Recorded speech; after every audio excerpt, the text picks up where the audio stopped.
All right. Well, folks, you know you're in for a treat when you hear that tune because it's time for another week of the Rec Poker podcast. I'm happy to be joined by Georgina James here for episode number 581. I do want to start just on a bit of a sad note. The Minnesota poker scene lost a great friend today. If you don't know, I'm very sad to announce the passing of longtime friend of the show and great poker mind and a great character around running aces. Kevin Kelsenberg passed away today, and with great respect to him and his family, I just wanted to mention that at the top of the show and sort of dedicate this show to him and the great impact he's made in the lives of so many fantastic Minnesotans. So Brandon, and for the rest of the family, I know if you are listening, I just wanted to let you know that you're not alone this week and that a lot of people are rooting for you and remembering very fondly some fantastic stories from Dr. K. So we are here. We are on the right side of the grass. We have the ability to get together and talk about poker and celebrate this love that we have for this fantastic game. I You've heard it from me before. I've got the best freaking job in the world. I get to hang out here on YouTube with my friends, talking about poker strategy, sharing our love of poker with the world. And we do that here on the Rec Poker podcast. This is the chats edition, but we also do an episode every week just talking about strategy. And if you want to join us, just come on by to, like I say, the YouTube channel, 7:30 Eastern every week. You can join for free and get a prize just for taking part in what we're doing here. Now, I have to mention first, we're brought to you by our fantastic sponsors, the Running Aces Hotel, Racetrack, and Casino. We couldn't do anything without their support. We're a largely volunteer-based organization here at Rec Poker, so we really depend on the support of our sponsors and also our premium members. And we've had a few new additions to the premium member family this week. So I want to thank Janet Fitzgerald, Jamie Calder, Scott Loom, Brandon Smith, and Christina Sukram. So thank you all for kicking in your $15 a month to join the Rec Poker Premium membership here. I think you're going to fit right in. I've met a couple of you already, but the rest of you, if you're listening to the show, you should have seen an email from me kind of introducing what we do here at Rec Poker and giving you an opportunity to join me for a quick Zoom call so I can kind of walk you through all the great stuff that we do here at Rec Poker. So thank you for your $15 a month. And everyone else, I want to say, most of what we do here is free. You can come sign up for free, get a free community account. All it takes is an email address and a smile. But we are so appreciative of the support of our premium members, and you can get your first month of premium membership for only $5 by using the code RecPoker at checkout. Now, you get used to hearing my voice on Mondays because they let me host the show, but I am just one small cog in the machine that is Rec Poker. It takes a group, a gang, a crew to make all the magic happen here. And if you want to find out more about me and the rest of the crew, the Wrecking Crew, of course we call it, then you can go to rec.poker/crew, but you can also just listen up. You're going to meet a few of them right here tonight on the air, starting with our own producing co-host, Chris Jones. Well, I'm Chris Jones. You can find me 5B5 on Twitter or 5x5 in the PokerStars home game, and I help run our monthly strategy topic called the Deep Dive, where we sort of learn about one poker strategy topic as a community. And my name is Joe Coolis. You can find me at Joe Cool PhD, cool with a K, at Twitter, as well as Blue Sky or LVD11 in the home game. My role on the Wrecking Crew is twofold. First and foremost, I run the PsyOps and help individuals understand how psychological and brain-based concepts can help you at the poker table. And I also serve as the person trying to interpret Jim's statements, such as, we're on the right side of the grass, as I have no idea what that means, but I think it means we're on the right side of history, maybe, or something else. But anyway, that's part of my role. Thanks, Joe. Good luck with that, by the way. I'm John Somsky, also known as Poker Geek MN Everywhere, and I run the home games. And I believe right side of the grass means that we are not 6 feet under. Nailed it. Nailed it. I'm Kim Kilroy. I'm PetVet33 on the social platforms, Fergie56 in the home game. And I have a hand history review on the second Wednesday of the month that everyone can join, and we usually go over a few hands, mostly played live. And I'm Rob Washam, and you can find me as Rabman50 just about everywhere. And I run a book study on the first and third Wednesdays of every month, and we cover books by the most famous poker authors around. So as you can tell, we've got quite a group here, quite a crew. This is only a few members of the Wrecking Crew. You get a different crew every week because we're all recreational players. We've got day jobs, or well, Rob's retired, you lucky duck. But things pulling us in other directions, so we can't all make it every week. But thanks to everyone who could make it this week. And at the top of the list, my new buddy, GJ, Georgina, that's going to take me a while to get used to. Georgina James, thank you so much for joining the RecPoker podcast. Welcome to the show. Thank you, thank you. Yeah, excited to be here. And yeah, it was great to meet you in Ireland and play a little bit as well at the tables. Yeah, we even got a chance to sit at the same table. I don't remember if it was the main event or one of those. What a great series that was. Do you get to play in the Irish Poker Open often? Or was that your first year? Or tell us a little bit about your history there, because boy, that's a lot of fun. It's actually my second time at the Irish Open. First time being last year, and last year was the first time PokerStars had sponsored the event. So I kind of got to experience the event and go to it through PokerStars. I'd actually never been before, but I'd heard really great things about its long history and how people have so much fun. It's always so friendly, and yeah, I think it definitely lives up to its name in that sense. Now, you're a PokerStars pro, but don't let me put you in a corner. I'm going to start the interview with the same question I ask a lot of folks, which is, if our audience hasn't heard of the name Georgina James, how would you kind of define your own role in the poker world today? Well, I think first and foremost, I'm a Twitch streamer. That's kind of how I got it both into poker and how I ended up in the position I'm in. And then, yeah, I'm a PokerStars ambassador as well. I've struggled a lot with being named as a pro in that sense. I don't often feel like a professional, kind of a professional recreational is sometimes what I like to go by. But yeah, PokerStars ambassador and Twitch streamer. That's fantastic. And so if you're watching along in YouTube and you'd like to ask any questions of Georgina, just type them away into the chat. And we're also going to be looking for suggestions for Stake Study Stack, which we'll be playing later in the show. So again, if you're watching along in YouTube, get those suggestions in there. Also, last thing for our YouTube audience, just like every show, we're going to be giving away a prize at the end as part of our raffle to support food banks in the area. So stick around. You can win a prize just for showing up. And we're going to talk a little bit about how you can help food banks. And we have also just hit the monetization threshold for YouTube. So you can send us a donation via Super Chat. If you're the kind of fancy person that can do that, feel free to type a Super Chat donation into the YouTube chat, and we'll share a portion of that donation with a food bank as well, because regular listeners will know that we're big proponents of the fight against food insecurity here at RecPoker. But first, get those questions for Georgina, because this is going to be a great interview. So, Georgina, I'm so fascinated by this. We're all recreational players here. We love the game. We love playing the game. We love studying the game. A lot of us are active on Twitch or other platforms like that. And like you, the idea of sort of like being a pro is a little like, like I'd much rather be a professional recreational player as well. It sounds like you've really kind of hit the nail on the head there.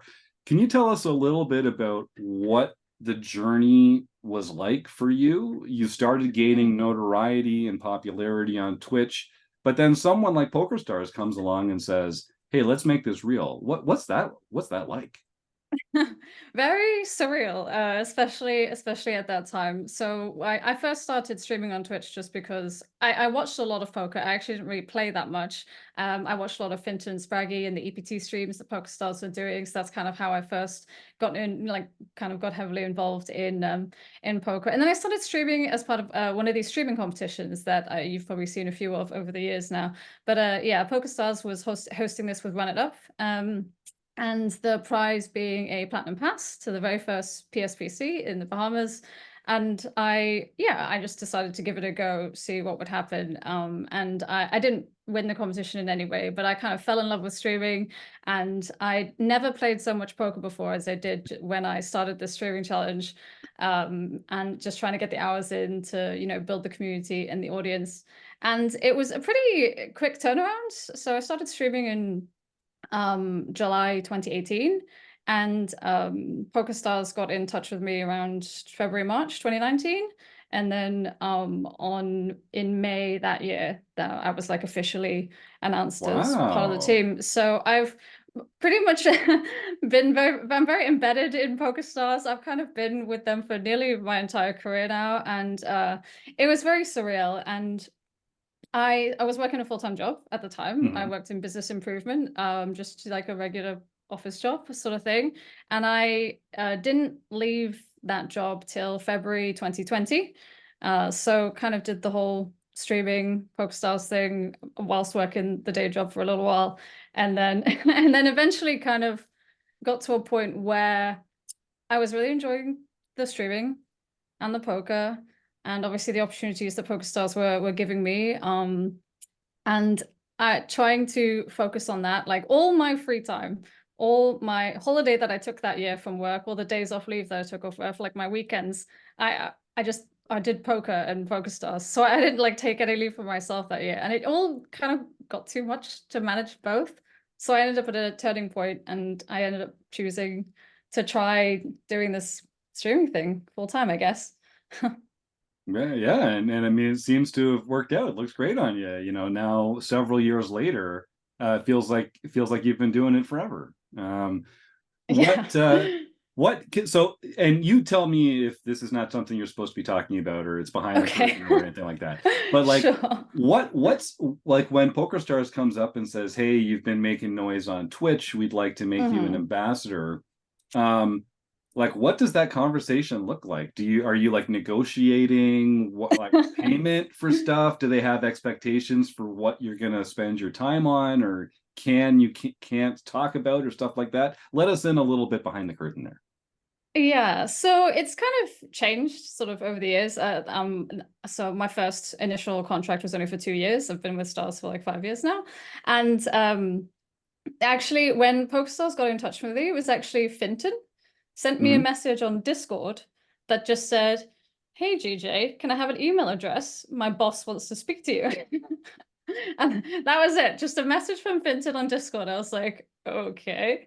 And I remember the exact moment where I was when this happened as well, because I'd been watching a rugby game at a pub. I was with Ed K, who at the time was a moderator for the PokerStars stream. And I was a little bit drunk because my team had done well. And I see this message from Finton, and because I know Ed knows him as well, I just look at the message and go, and just like show Ed, like, this looks like good news, right? And he's like, oh yeah, kind of thing. But yeah, after that, I gave him my email. They sent me an email, and we had like a very brief chat, set of a meeting. And I don't know, there wasn't really that much in the way of negotiation, at least not from my perspective. I didn't really know the poker world back then. I think I was probably like quite naive about the whole situation, didn't necessarily have the best understanding of exactly what everything meant. But it was a great opportunity for me.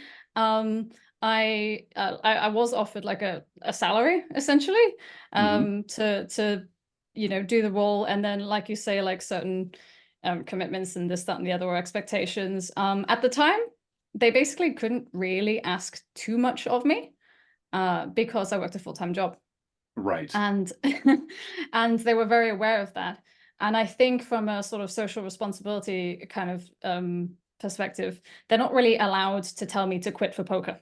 Yeah, good point. So so in that sense, they didn't ask that much of me for the first 2 years, because they sort of couldn't really do that in a sense. So I pretty much kept up the same streaming schedule that I'd already been doing prior to that, and yeah, and I got paid for it.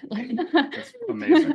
So it like a dream situation, really. You know, I earn more than I could have possibly expected to, just by streaming some poker on the internet for a little bit. And then I still had, you know, whatever I was making from my day job. So yeah, but then once I quit that, and then, you know, and then I started doing the streaming thing full time, then the expectations are sort of a little bit different in terms of how many hours you stream, what they expect you to play and promote and market and social media and all that jazz. So, but initially it was incredibly minimal kind of thing. Yeah. And yeah, that's like ramped up over the years. And so, and again, let me know if we're treading uncomfortable water. But so now they have like you have to play so many hours in a week or in a month, and like we want you to play a certain like range of buy-ins or something like that, or certain promotional tournaments. How do you kind of choose what to play and when and for how long? And it's mostly kind of based around streaming and hours kind of things. They don't ever dictate kind of what level or buy-ins or what tournaments I should play. That's entirely down to me. And obviously I've got my own like personal bankroll. They don't necessarily know what my finances are going to be like, if that Sure. makes sense. So they can't be Yeah. like forcing me to play 10Ks or anything.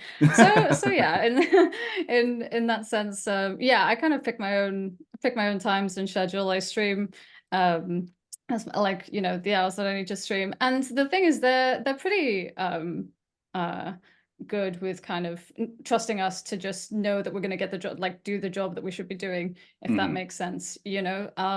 Whilst maybe sometimes we have some downtime during the summer, for example, but everyone knows that Scoop and WCoop, those are the times that you really ramp up the streaming and you make sure you get all that out there. And you know, I think whilst maybe taking a few days off or a week off a month here or there, they wouldn't mind, but then it would look very strange to take a 2-week break during the biggest tournament series of the year. So yeah, there's like expectations, but you kind of understand that, and it's sort of in our benefit when in the social media world to kind of also be as proactive as we can when it comes to streaming and posting and stuff. So yeah. And I guess, you know, the best kind of partnerships are ones where your incentives overlap already. I mean, you want to be spending time streaming and playing in the tournaments, and so it's not like they're asking you to do anything that you wouldn't ordinarily do. So that makes perfect sense. So you're largely an online player. We've had a couple RecPoker members go up against you in some live events as well. I know Elizabeth Bennett Martin, who's a longtime RecPoker member and a good friend of mine, and some of the crew members here. You guys went head to head, and was that in the Bahamas? I always get it. I want to make sure. So many exotic locations that you people are off playing poker and making the rest of us jealous. But you guys took first and second in was the ladies event in the Bahamas there? Can you talk a little bit about that experience? Yeah. So that was at the PCA last year, and yeah, that was kind of a crazy event, really, because we ended up playing out over 2 days, which was sort of a bit abnormal for an event that's scheduled for 1 day.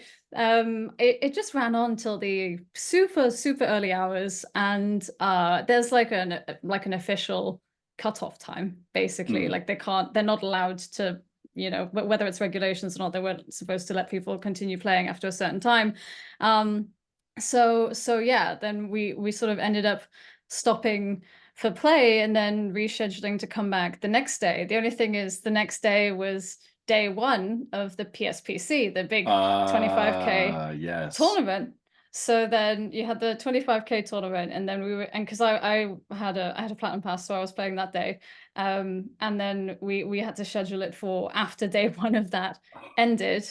And then because of like the way the whole situation played out, actually Elizabeth ended up getting a surprise platinum pass that morning herself. So then we both ended up playing the 25K, and then I'm pretty sure we both bagged as well. So it was like the longest poker day you can imagine, playing like a 25K for God knows how many levels on day one, and then the elation of making it through, and then coming back to then, okay, we've had our 20-minute break, we're now going to play heads up for a trophy sort of thing. It was like a really wild day. And I remember as well, because like the best thing about it, actually, having to play the heads up on day two, was the fact that everyone had was done for the day. PSPC 25K day one was over, commentary was over, so like all the friends and other players and everything could come along and rail and watch, and that was probably the nicest thing about it, is that there were genuinely quite a lot of people there just watching us play, the heads up, like rooting for Elizabeth or myself. So yeah, that was really fun. And yeah, I was on the right side of things, I guess, to take that one down. Now you're no stranger to playing in front of strangers with your streaming, of course. Is it different at all playing live with a rail or people like physically watching you and being in your space as opposed to kind of being in your own little world at home? I don't actually find sitting at the table particularly intimidating or having like kind of the eyes right there. But what I will say is that what I find terrifying, and this happened at the Irish Open. No, it wasn't on the table we were at, but when the roaming cameras are going around, whether it's like the live feed ones or like the actual photographers, for whatever reason, they always make me really, really nervous, because I sort of know that maybe someone's told them, oh, can you get a few pictures of Gigi? Like, do you know what I mean? They've been told, can you like take a shot of her? Or they might show me on stream because like I'm one of the ambassadors or something. And they always make me intensely nervous. Now, what about when you're playing like at a feature table and you know that your cards are going to be exposed after a 30-minute delay or something like that? Does that affect like how you approach the game? Do you like turn down spots? Do you turn up for other spots? Do you adjust your play every 30 minutes to keep people guessing? What's that experience like? I've actually never played at a live feature table. Well, okay, I have once for about 5 minutes, and then I got balanced off the table, so I kind of doesn't really count. But yeah, I've never played at a live feature, and I've sort of openly said this, which is probably not a good idea, that I'm terrified of the idea as well. And just because it's like all of the things you say, you're sort of acutely aware that you're now being watched and like all your whole cards exposed, and then people laugh at me and they're like, aren't you a streamer? Like, isn't that just what you do all the time? But yeah, the thought of it just sort of scares me, because in the streaming world, like I'm in my own house, in my own space, playing with my own, like I know exactly what feed I'm putting out. Like I know exactly the kind of pictures or cards or tables or whatever. The whole production's run by me. So I'm like, okay, I'm in control, it's fine. Whereas on a live feature, like I have no idea what they're showing the world. And you don't necessarily want to be portrayed like, I don't know, in a bad light. Not that they ever would, but there's always that sort of slight doubt that, you know, something's going to go wrong or you're going to look stupid or things like that. So I don't know. I have a feeling it probably would affect my game. I reckon I'd go one of two ways. I'd either just play super, super tight because I'm just like a little bit scared of doing something stupid, or I just kind of go so far the other way that I'm like, okay, I'm not going to be scared, and I'm going to play too, like almost like too aggressively. No in between. I think it might go one or the other, but we'll have to wait and see. I can't wait to find out with you. Joseph, you unmuted there. What's on your mind? Yeah, and it's a good question. It was kind of organic from what was being discussed, but you know, I'm an old man and I'm trying to figure out, you know, how Twitch streamers playing poker is a thing. And the best that I can put it on is that you have to have some ratio of playing poker and engagement value, right? It's like watching just poker, you know, is like watching paint dry. If you don't know anything about poker, nobody's going to come to your stream. So if you had to put the ratio in terms of the poker part versus the just being entertaining for folks when they're watching, how would you put that ratio for what you try to accomplish in your stream? I think for me, I very much am on the engagement with the community side of things as opposed to the poker side of things. I am trying to get a little bit better at being talking through hands more and being like doing a little bit more strategy. But for me, it's definitely the engagement, the chat, the community, and that's sort of always been my primary focus. And I think it sort of stems from especially early days, but basically I didn't know anything about poker when I started streaming. So the selling point was like that I could try and be engaging, I could try and get to know the community. I used to stream on a very, very low delay because I wasn't really worried about sort of being stream sniped or anything.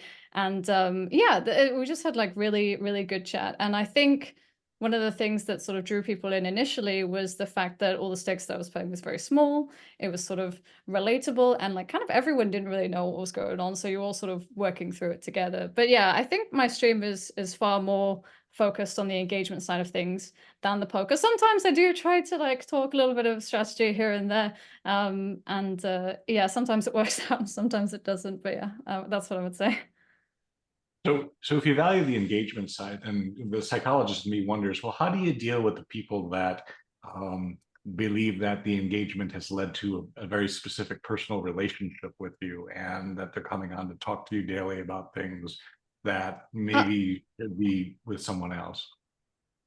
Yeah, it's funny that you mentioned that, because I know that there's always these like, talks about warnings and dangers of kind of developing parasocial relationships with the creators that you have on these platforms and sort of thing. My community is very small, very close knit. I do see the same people in there all the time. I don't like kind of get the thousands of viewers that others do, maybe sort of 50 to 100 if I'm kind of lucky or doing well that day. And I actually would say, in terms of percentage of people in my stream that I've actually met kind of in person, is maybe like kind of higher than most other streams. I would actually consider a lot of the people who come to watch friends of mine, people that I have met. We've had like sort of community meetups and plans and things. So there was always like some worry that you'll develop this sort of parasocial relationship, but I spend a lot of time with these people. My Discord community is very close. We spend a lot of time offline together. And then during the pandemic as well, we ended up like kind of just getting to know each other a lot better through gaming online, because we couldn't really do anything else. So some stuff like that. And yeah, I'm genuinely, there's so many people that I've met through my stream, through poker, that are, yeah, really good friends of mine now. Very good. Thank you. Yeah, it's funny. When I joined RecPoker back in 2019, I was one of the first premium members. I have so much fun telling the story. And I got to meet John and Rob and Chris and Taylor and Andrew. And, I was the lurker guy who would like have the camera turned off and just like chime in from time to time. But it didn't take long. Like I really felt welcomed by this community, and I really like they just dragged me out of my shell, as you can obviously tell. And these are some of my best friends. I mean, yeah, I have other good friends I went to school with and I've worked with in the past, but I spend a lot of time with these goofballs, and like we have a great freaking time. I do seriously consider these among my best friends, even though we've only met in person like 2 or 3 times or something. I know, as crazy as it sounds. I thought we were wizards, not goofballs. It can be when both. did we turn from wizards into goofballs? You're such a versatile group. Is they like range? You have range, Rob. Yeah, That's you what can I be mean. both. Yeah. He's taken over. He won't let go of the microphone. So let's take it back to poker a little bit. So you mostly started playing online. Now you're traveling around the world playing in these fantastic live events. Is there much of an adjustment strategy-wise from the games that you're playing online to playing live? And if so, does it have to do with online versus live, or does it have to do with sort of the stakes and the company that you're keeping in these prestigious live events?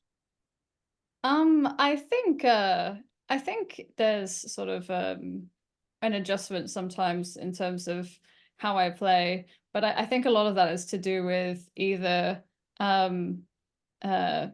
me sort of making mistakes because of things like, you get into a spot and you don't have that much experience playing live, you get into a spot where you feel like you haven't played a hand in ages, and you're like, you're trying to like stay focused and whatnot, and you're like, oh well, this will kind of do, or you try to make things happen, or you have like some sort of perception of how people see you at the table as well, which I think is probably one of I'm not necessarily that good at, but it's something I try to pay attention to, because I do think sometimes either like being female or like being pro. It sort of works both ways. The people have this some sort of perception of you, especially if they don't know you, they've never met you before, they see you're wearing a patch and they're like, oh, okay, kind of thing. So stuff like that, I try and pay attention to and maybe sort of adjust based on how I think people are seeing me, but sometimes you get the wrong read, sort of thing. Yeah, I sometimes wonder if it's more advantageous to be viewed as sort of like a recreational woman player, or if it's more advantageous to be viewed as like a crusher with a patch. Of course, it all comes into the adjustments that you make to stymie those people and the assumptions that they make. But if you could choose, which persona would you rather the villains at the table have of you, strictly when it comes to your profitability as a player? I guess I would probably rather they thought I was good at the game, if that makes sense. So yeah, I would go with that.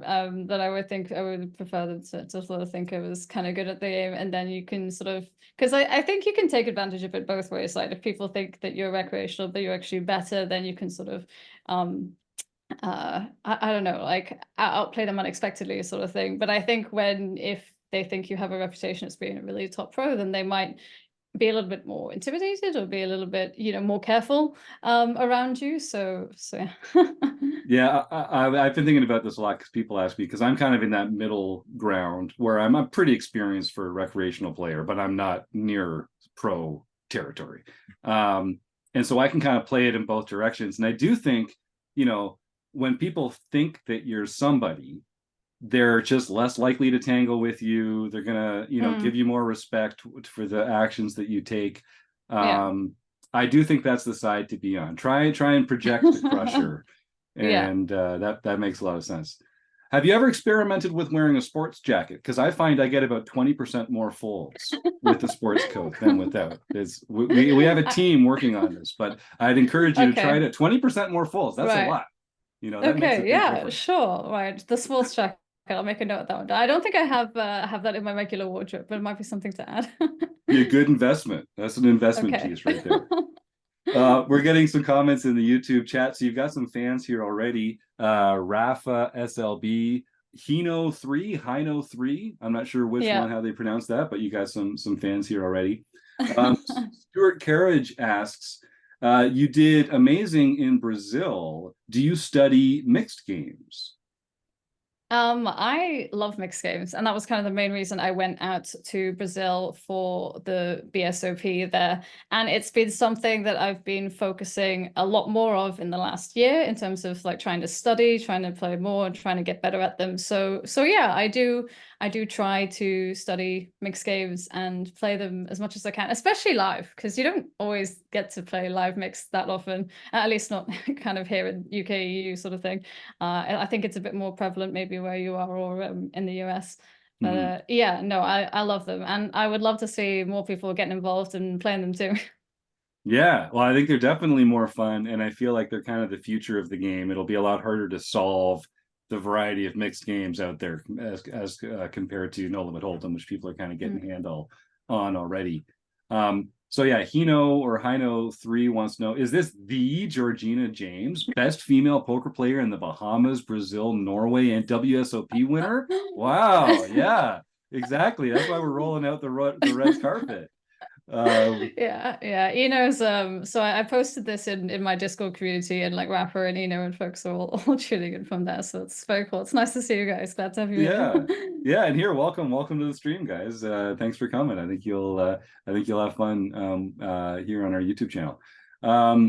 Elizabeth is actually here in the chat. She says that she gets the same results with her patch jacket as I get with my sports coat. It's there you go, because people, they see it patched up and they're like, okay, this person means business. I'm gonna give them a little. And we got Terry in here and some other fun people as well. Tobias, right on, folks. Thanks for joining. If you're a first-time viewer, stick around to the end of the show. You can win a prize just for hanging out in the YouTube chat with us, and of course, get your questions in there for Georgina.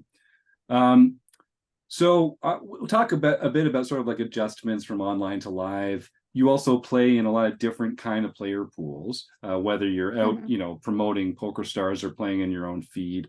Getting into the question of strategy, what are some mistakes that you see other people making that you're like, oh, I know how to capitalize on that? Or like less experienced players like us, what are some mistakes that we're making that you could help us stop making or make less frequently or disguise better? Just a couple sort of common things from recreational players that you see that you know we could improve as a group. I think so in terms of specifically live or like online or just both? Whatever jumps to mind. We have a lot of players that play both, so whatever you think could be a good example. Well, I know one thing that I'm constantly being told off for myself is basically just not taking my time, whether that's live or online kind of thing, not actually just taking my time. And I think online, obviously, you just like you can get into very much a habit of literally button clicking, right? Because you think you know a spot that you've played 100 times over, but maybe this was actually slightly different to what you're used to. So just like take an extra few seconds before you make the decision.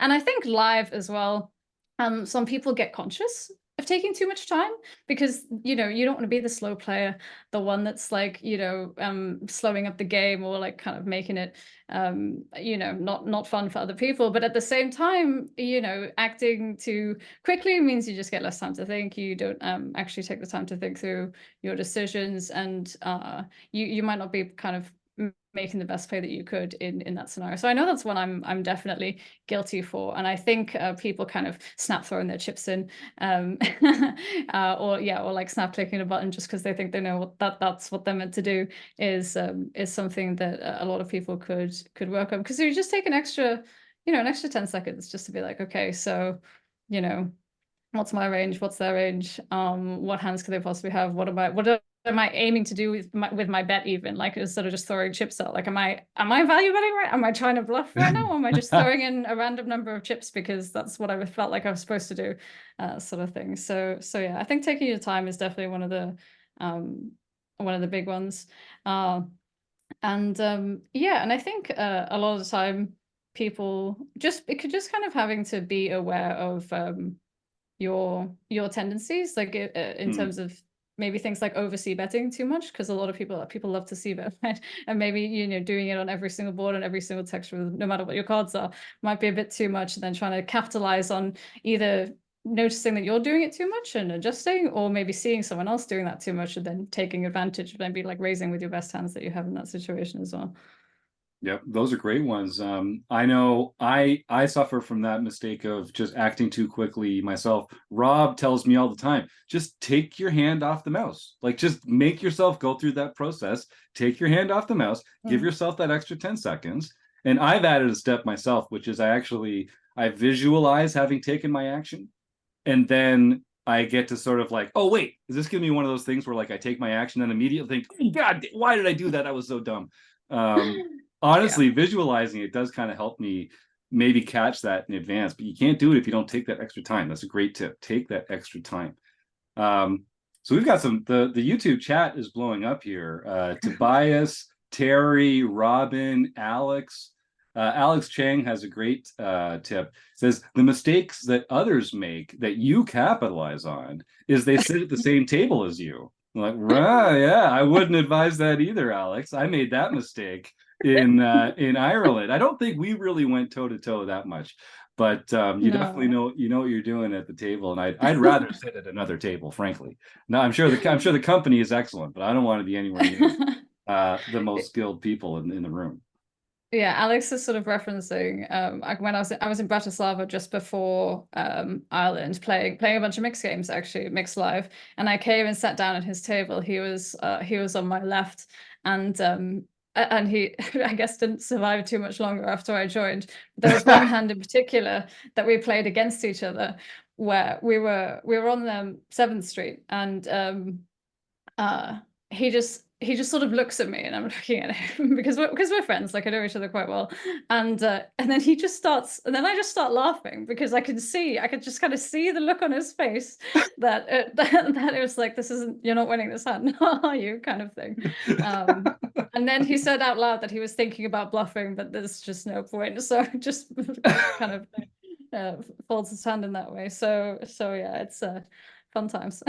It sounds fun. It sounds fun. I mean, and it should be fun, right? Like we're playing a game, for God's sake. Like let's at the very least enjoy ourselves. I always say, you know, if you're playing poker, you should either be making money or having fun, if not both. If you're not doing one of those two things, like really go find a different hobby. So there's lots of people going off in the YouTube chat here. What's poggers? What is that? Is that like slang for something exciting or fun or something? From context, that's my guess. Yeah, I would treat it as like another word for exciting. Poggers is actually like a Twitch emote, basically. Like if you type that out, it usually gives you an image of like a very excited Pepe the Frog, basically. So it's a good thing. I would treat it as a good thing.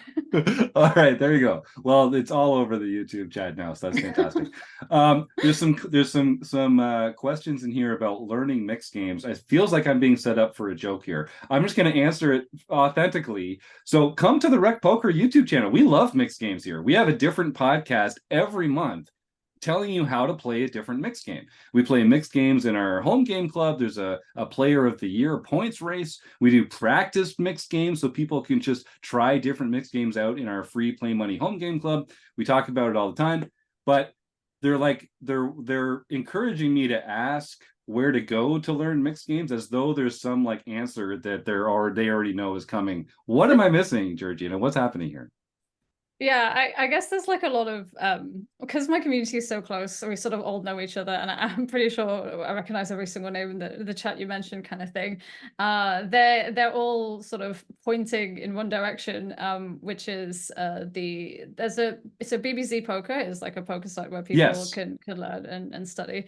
And Tobias in chat set his PokerStars username is Senkel92. He's like a very prolific Norwegian mixed games several time Coop champion sort of thing, and he has a bundle out with Pi, who also was a former PokerStars ambassador and someone I work very closely with in mixed games. So yeah, they have a mixed games bundle out together where you can also learn a lot about mixed, and I think that's what they wanted. I think that it #ad I see coming through there. Nicely done, team. I also see that it's not very poggers to not know what poggers is. Fair.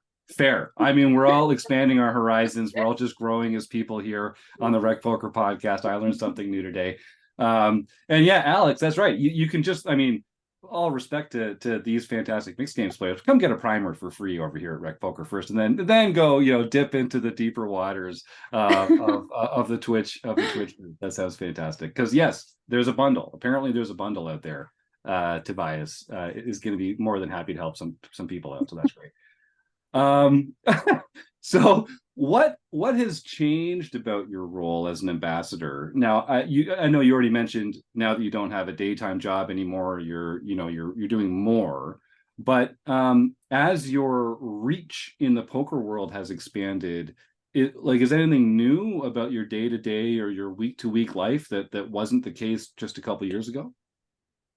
Day-to-day, week-to-week, probably not really, other than things like my sleep schedule. Kind of my whole day has shifted a few hours into the evening. I kind of sleep in a little later, but then I stay up like till sort of 2-3 o'clock in the morning sort of thing, and things like that. So my day's kind of like shifted. My my sort of working hours have kind of changed, but apart from that, not too much from when I was streaming before. I'm just like streaming more hours, getting a bit more volume in. And in terms of kind of my growth and reach, I don't think, even though I've been with PokerStars since 2019, so like 5 years now, I don't really think I had much of a reach outside of the very small area that was Twitch until basically last year.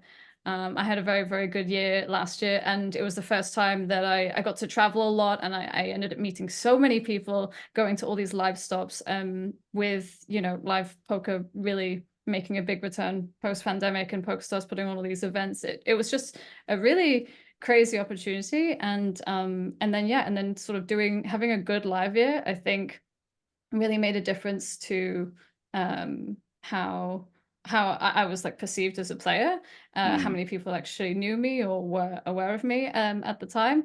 And I think that's just kind of given me personally, given me a bit of a boost, sort of confidence-wise, because like I say, a lot of the time I really didn't feel like a pro.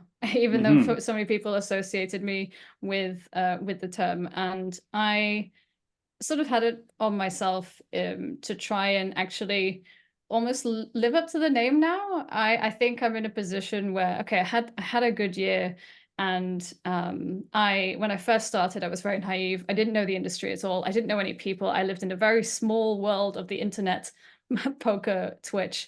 But now I've learned so much more, met so many new people, made so many sort of good friends, and I know a lot of very good poker players now as well, who can kind of have been very willing to help me on that journey. And yeah, I'm slowly trying to work my way towards putting in more effort into studying and very much getting better at the game, and trying to like be the pro that sometimes other people think I am, if that makes sense. Yeah, no, good for you, for sure. I think in the poker industry in particular, imposter syndrome is everywhere. Because none of us went to school for this. None of us took any courses. You can't like tap a diploma in the wall behind you and say, I belong here.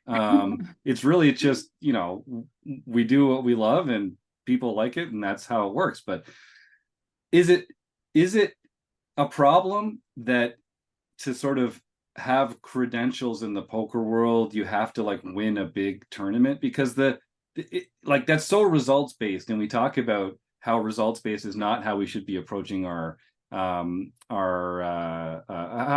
the game of poker. Do you think that that's true? And is there a better way for people to sort of figure out who to look up to or who to, you know, admire? Yeah, I think it's a really interesting question, sort of quite a difficult point, because as you say, the people who kind of are stereotypically the role models are people who just have done very well at poker, the ones who have won a lot of money playing this game, because, and then people, I think, so often associate, you know, winning money and being successful as poker or too often associate with that just being like, I don't know, attributing the fact that they're going to be a good person as well, if that makes sense. Oh, yes. and then they choose someone like that to be a role model when they don't actually really know anything about them. They're like, oh, well, they must be great because, you know, they're so good at poker, kind of thing.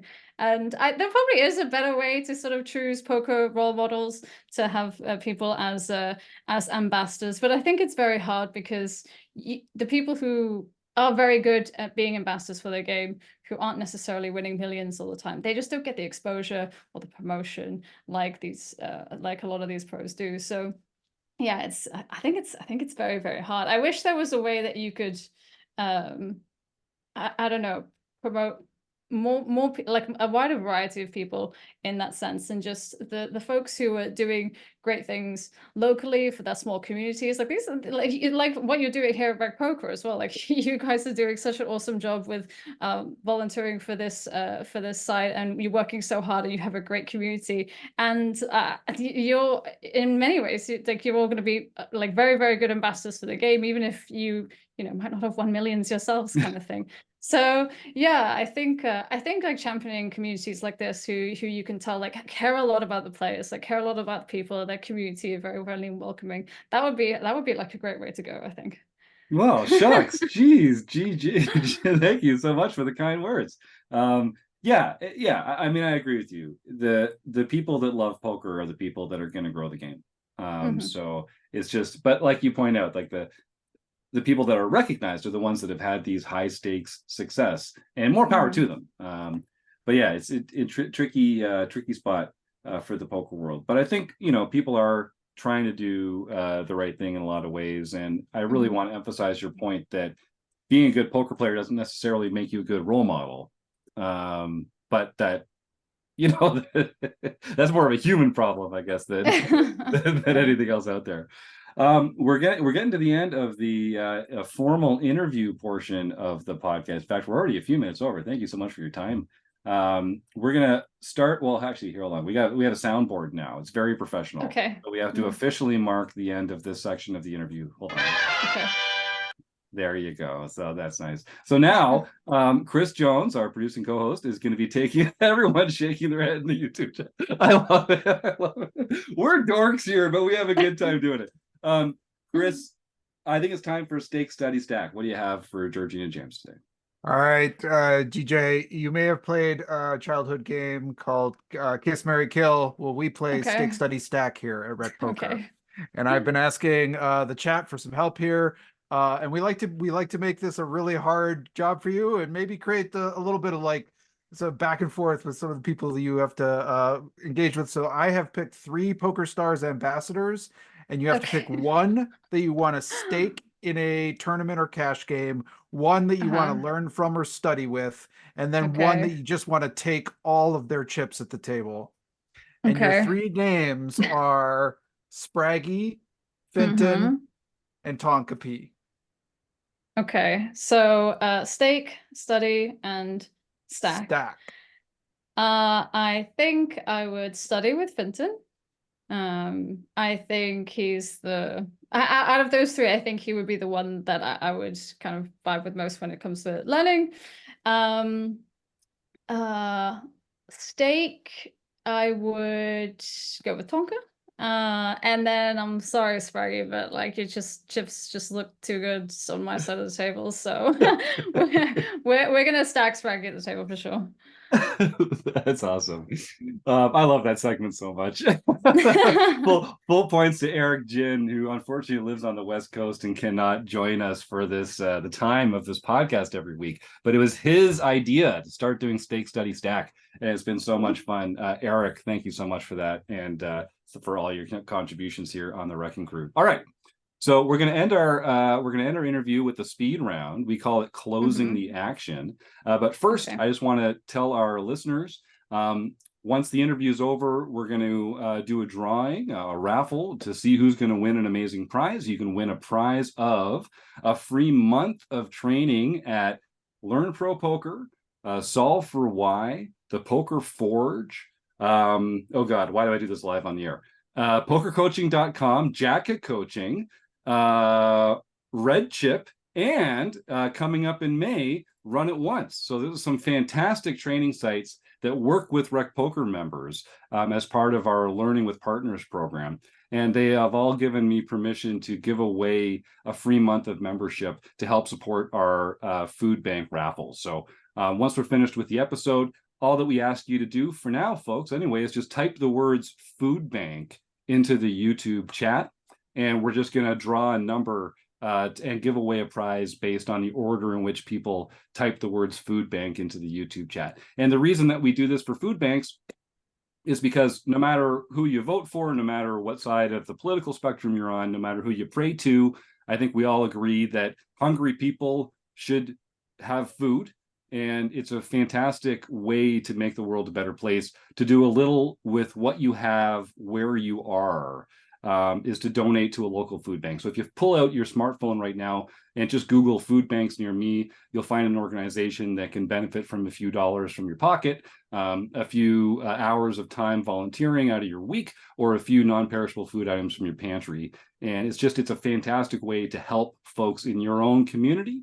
And these days in particular, you might be surprised how many people need a little help putting food on the table or feeding a loved one or a child. And it might be someone that you might not expect. You never know who needs a little help right now. So I would encourage you all to support your local food bank. And if you want to win a prize tonight, just type the words food bank into the YouTube chat, and we'll make sure that someone gets a fantastic prize, compliments of Rec Poker and our amazing learning partners. All right. But first, it's time to close the action. The soundboard's back. Oh gosh. Yeah. Oh, yeah. no. The pressure is high. This is it. Now we're going to start. So you can say pass, but otherwise we just want quick, fast answers. We're going to start you off with an easy one here, Georgina. Okay. What is your favorite poker hand? Aces. Easy answer. Is poker a gamble or a skill game? Skill game. What is your biggest poker pet peeve? Rude to the dealer. No, Nice. no time for that. Is Die Hard a Christmas movie? No. Is Ace King a drawing hand? Yeah, sure. Is a Pop-Tart a sandwich? No. What about a taco? Is a taco a sandwich? No, I don't think so. What about an open face sandwich? Is that a sandwich? Yes. Okay. Sure. And finally, a hot dog. Is a hot dog a sandwich? Nah. Yeah, so you didn't think you'd get a lot of sandwich questions here on the Rec Poker podcast, but we're not afraid to take the questions that other people won't ask. Is a royal flush a straight flush? Yes. Should I feel like vacations this be... is a trick question. No. People disagree. Should vacations be lazy or busy? Half and half. Who's one player you respect and why? Tobias in chat because he loves the game more than anyone. Amazing. Yellow light coming up. Slow down or speed up? Slow down. Are you pro chop or no chop? No chop. Who is your poker nemesis? Nemesis. I don't have one, hopefully. All right, there you go. So that is the end of the speed round. You did very well. Let me just add up some points here. Okay, points. Here we go. 4, so I get 1,216 points. That's really good. That's an excellent showing. Thanks. That's a fantastic showing. I'll take that. The 800 crowd is just crying in their soup right now. Very nicely done. Now, the last question I want to ask you is a question I ask all our guests. You've led a rich, fantastic life. You're doing this poker ambassador gig. I'm sure you're loving that. You've had all these things happen to you. Let's say someone comes with a loaded gun to your head and says, Georgina James, you have to go back. You have to go back and do one thing differently in your life. What's the one thing that you would choose to change and do differently to make your life better today? With sort of within poker, or just like as far back? Anything, as far back as you want. What's one thing? It doesn't even have to be the thing that would be the most impactful, but one thing that you're like, yeah, if I could do it over, I'd do that one differently.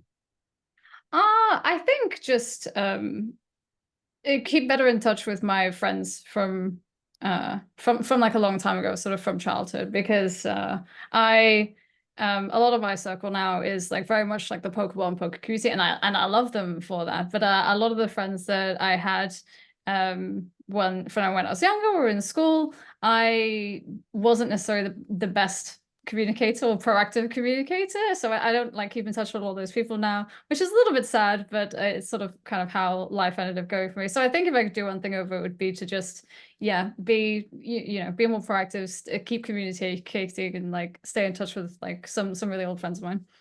That's a great answer. Georgina, thank you so much. I feel like we had a great time. We got some great answers out of you.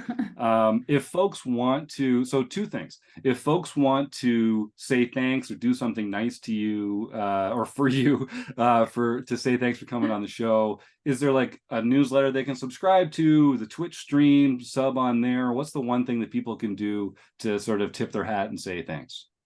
I mean, definitely like check out the Twitch stream. That's kind of where my main focus is on social media. So that's GJ Reggie on Twitch, and then you can come hang out with us in the Discord community as well. Those are the 2 places that I'm most active. But I'm GJ Reggie on all socials, so pretty easy to find. And that would be awesome to see you in the stream sometime. And is that the best place for people to like reach out and say hello as well? Is there, of course, for interaction? Just go find you on Twitch and or on the other socials. That's fantastic. All right. Well, thanks to everyone in the YouTube chat. Some new listeners here, I think. Stick around. We're going to do our raffle drawing in just a few minutes. But thank you so much to Georgina James for taking pity on a friendly little guy across the table in Ireland and coming on the Rec Poker podcast. This has been a lot of fun. Thank you. I've had a lot of fun too. So appreciate you having me on. Take care. All right. Hope we get to chat again sometime soon. All right, that is Georgina James, everyone. So we're going to continue. John Somsky, why don't you tell us a little bit about some recent home game results, and then we will announce our prize and close out today's show. John, take it away. All right. Well, today we are going to hear a lot of repetition. So let's get prepared for that. First, we have the Gold for the Gold. So this is an annual game. Wait, I'm getting something here that we're not supposed to disclose this information, I think. Are we keeping this information? Redacted. We're not actually supposed to talk about this information. Well, so we'll leave that for post. So when the podcast gets edited, make sure that this portion of it goes out. So just for those here today, we'll say the Gold for the Gold tournament happened on April 17th, and none other than Gopher Boy TJM Taylor got his first Go for the Gold win. God. Now, I do want to note that this is one of the few times that Gopher Boy TJM has not been the inaugural winner of something. He won our first home game. He won the first Player of the Year.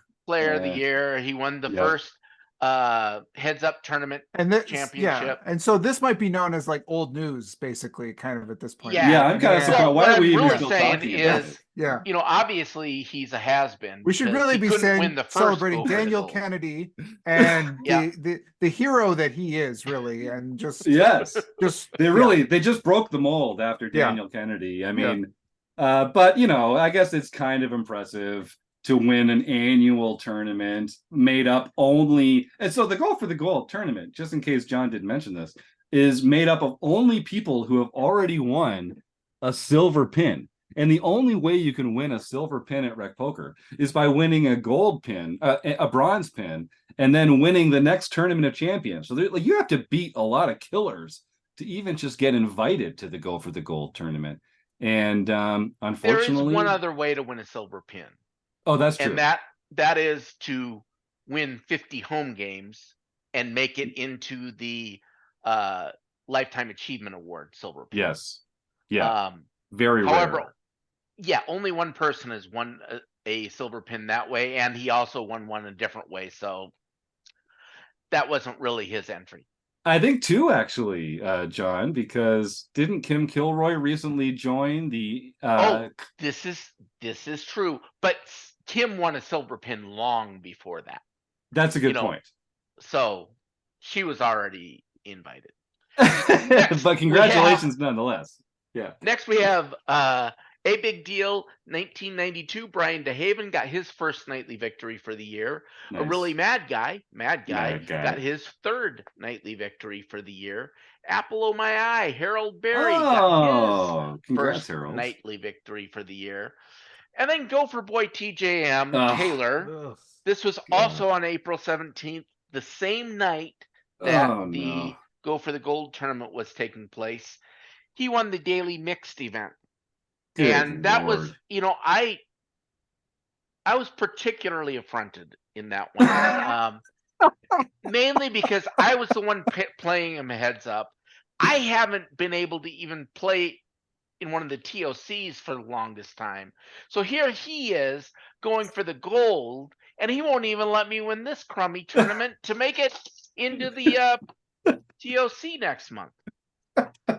Okay, then we go on to international events. Oh, and Gopher Boy TJM won his first international victory on Sunday for the 8 a.m. event. Oh my God. This is gross.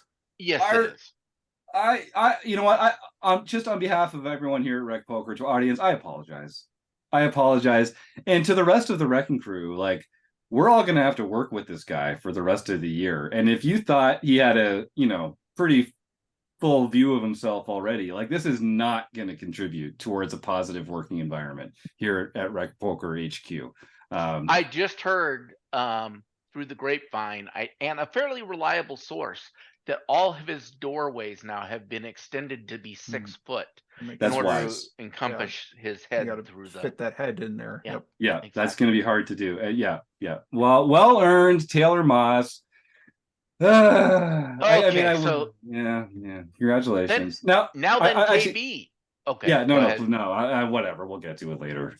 Sure. Now then, KB got his first international victory for the year for the real international tournament at 2 p.m. Yeah, that's the one it's the more established one. Not it's like a more prestigious event. Yeah, more really, prestigious. Yeah, for sure. Exactly.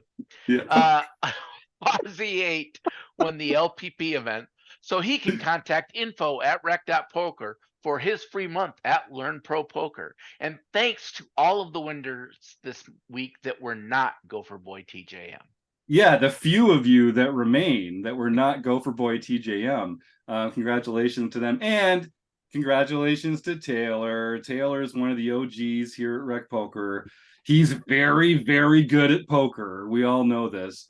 And I'll just take a minute to plug this here and say, if you're interested in getting coaching for your own recreational poker game, a lot of us on the RECing Crew do offer coaching, very affordable, one-on-one video, database review, all that kind of stuff. If you go to rec.poker/coaching, you can find some great people to work with to take your game to the next level, including perennial killer Taylor Moss, who I believe you can contract for something like $50 or $60 an hour or something like that.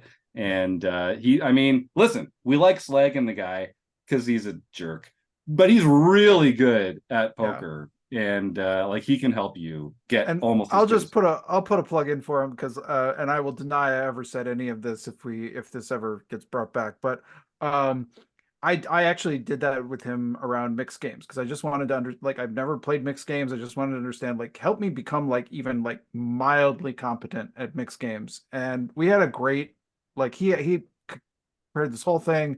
Feel like I have a fundament. I'm not good at mixed games now, but at least I understand some basic baseline strategies for it. It was a great session. So I would highly recommend that if you're interested in sort of expanding your poker repertoire. He's got a really good way of just bringing you into that fold. Yeah, and a lot of our listeners are recreational players, and they feel like, well, I'm not at the point in my game where it's worth getting coaching. And I would say you couldn't be more wrong. And if you were an amateur golfer and you were down at the driving range duffing it up, you'd pay $50 for an assistant pro to come and give you some swing thoughts and work on your game. Not because you figured you'd make it back on the fairways the next day when you were out playing, just because it's an investment in a hobby that you love and you can get better just by getting some help along the way. So whether it's by joining a great group like us here at RecPoker or all these other fantastic communities and training sites out there, listening to podcasts, watching videos, reading books, getting some one-on-one coaching is a really, really effective way to take your game to the next level. So I'd encourage folks to do that. And of course, I'd love it, and the rest of us would love it if you gave us a try over at rec.poker/coaching. Thank you, John, for that fantastic rundown of all the home games that we run in our free Play Money home game club. The tournaments are free, but the prizes are real. Our Sunday winner, whose name I've already forgotten, please send that email to info@rec.poker. You've won a free month at Learn Pro Poker, one of the fantastic training sites that we like to work with here each week and month. So I think it's time to give a prize away, Chris. You have the Daiso cam. If you're watching live, you can see it all set there. We got a ton of people firing their food bank chat guesses into here. Do you want to take it from the top? Are we gonna count Elizabeth Bennett Martin? She didn't technically enter the words food bank, but it's strongly implied. It is implied. I will allow it. I think I'll allow it. She did. She's number 3 on the list. Oh yeah, you're right. Oh, she did. Okay, all right. She followed up. Okay. She followed up with 3. All right, excellent. Nice work. So I never should have doubted you, Elizabeth. I see Terry first. It's an excellent number.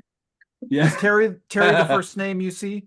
Yeah, I see Terry, Hino, Elizabeth, Joe, Stu, Gibber, Rafa. What else we got here? Those are the only ones I see, I think, unless there's other ones at the bottom. Okay. No, that's so. We'll do. I've got an 8-sider. If we roll an 8, we'll be RecPoker will be donating to the food bank, and otherwise we'll go 1 through 7. Right? That's right. So 1 through 7. If you're in that order, if we roll a 1 through a 7, you'll win. If we roll an 8, RecPoker will make a donation to a local food bank for $20 or $25 or something like that. So roll an 8, Chris. Let's put some food in people's bellies. Let's see who's the winner going to be. It's a 1.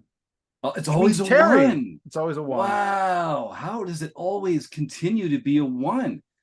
Terry, lucky, you are the winner of a free month. Now, there's a few Terrys out there. I don't know which Terry this is. Terry, if you're already a RecPoker Premium member, then congratulations. You can take your choice of all those other fantastic sites out there. If you're not, then you've just won. You've just now won a free month of premium membership here at RecPoker. That would normally cost you $15 a month, but you're going to get it for free. So send an email to info@rec.poker and just mention that you won the food bank raffle on the podcast tonight, and we'll know who it was going to be. Oh yeah, Terry. Okay, it is one of the Terrys that I was thinking of. Congratulations, Terry. You are already a premium member here at RecPoker, so you've got an even more amazing prize waiting for you. That's why it pays to show up live in the YouTube chat here on Monday nights. Now, folks, is there anything else that we should be covering here? Does anybody have any fun events coming up? I know I'm going to be in Montreal with Ben Enslow, who goes by East Coast Bitter or BGMN 96 in a few weeks. If folks are in the Montreal area on the weekend of May 18th or 19th, let's get a pint or some poutine or something fun, because I'm heading down to Playground, one of my favorite poker rooms, to have some fun down there. I know Running Aces has some wonderful events going on all the time. They're still in the middle of their MSPT. By the time you hear this, that might be over, but it's not too early to start circling the August 2nd weekend, because on August 2nd and 3rd, we'll be doing RecPoker Weekend at Running Aces, where a lot of your favorite goofs and wizards from the Wrecking Crew will be down there in person, having a fantastic time playing in tournament series, giving away a bunch of prizes. We'll raise some money for some food banks in the area, and just generally have a fantastic time. So circle that one. And if you want to find out more about other events that are happening at Running Aces, you can go to runaces.com. All right. I think that's everything we were supposed to mention. Without further ado, then, I really want to thank Georgina James for being a fantastic guest. Kim Kilroy, Rob Washam, Joe Coolis, John Somsky, and Chris Jones in the chat. Our fantastic new YouTube members, thanks so much for showing up, and hopefully we'll see you next week along with all the rest of our audience here on another week of the RecPoker Podcast. All right, have a good night, everybody.